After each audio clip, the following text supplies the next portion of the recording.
大家好，我係 YY，我姓陳，大家可以叫我 Ivan。今日咧同大家介紹一個喺沙田第一城嘅52座，啱啱我哋裝修完嘅單位，大家可以嚟參觀下。首先見到入邊嚟講啦，喺個大廳嚟講咧，我哋就用翻一個淡色嘅木紋磚，大家見到成個格局咧少少係一個和色少少嘅淡色少少嘅。咁我哋而家介紹一下我哋呢度嘅廚房啦。咁幫業主設計咗，我哋用呢個富美加個物料咧，個面料俾業主挑選嘅。咁都係一個用翻去，都係俾業主挑選嘅石英石啦。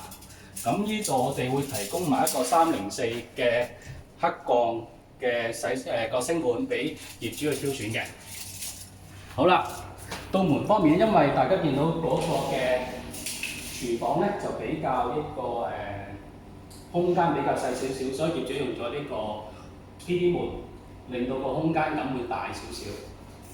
咁大家可以睇下個嘅廁所、浴室嗰方面啦，都係一樣啦，因為個空間問題咧都用咗 PD 門去做嘅。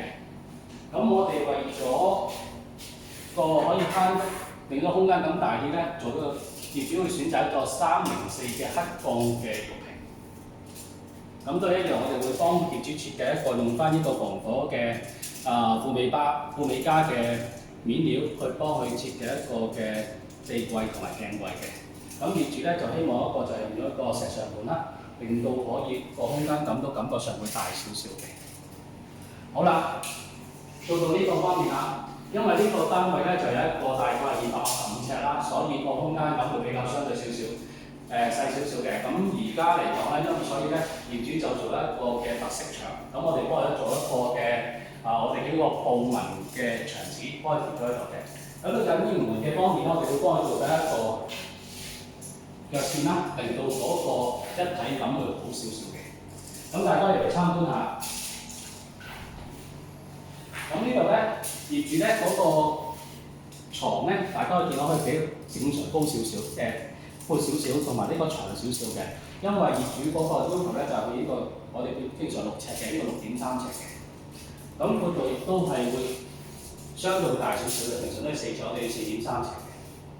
咁到呢個衣櫃嗰方面啦，呢個方面我哋會特別幫佢設計咧，令到可以追翻去到呢個天花頂嘅。咁呢度亦都我哋俾一個E1嘅生態板俾業主去選擇呢個面料㗎。好啦，到呢個電視櫃方面啦，咁業主方面亦都揀就係呢個。做翻下邊做一個燈帶啦，令到嗰個嘅出嚟個效果會比較柔和啲。而呢邊咧，因為我哋就業主咧就冇去一個換窗嘅，咁我哋幫佢清潔翻啦，做翻少少嘅修飾下啦，同埋見到一個嘅外幫做得個 U 型嘅窗簾，咁令到嗰個光源就比較裏邊就可能令到有時太陽嗰時冇咁曬啦，係咪？呢兩邊都做一個 U 型嘅，令到掛窗簾嘅。好啦，到翻呢邊可以講翻個大門啦。咁我哋都可以幫業主提供一個電子鎖嘅，呢個3種電子鎖。咁令到當然就係可以安全啦。咁到呢個獅子櫃啦，我哋都係俾我哋嘅E1生態板俾業主去挑選嘅。咁大家見到個顏色，業主配搭都同個地板、牆身都係比較一體化少少嘅。我哋都會同業主做一個燈帶，令到咧成個嘅格局都會有少少唔同咗，令到個空間感會大咗好多嘅。好，多謝大家。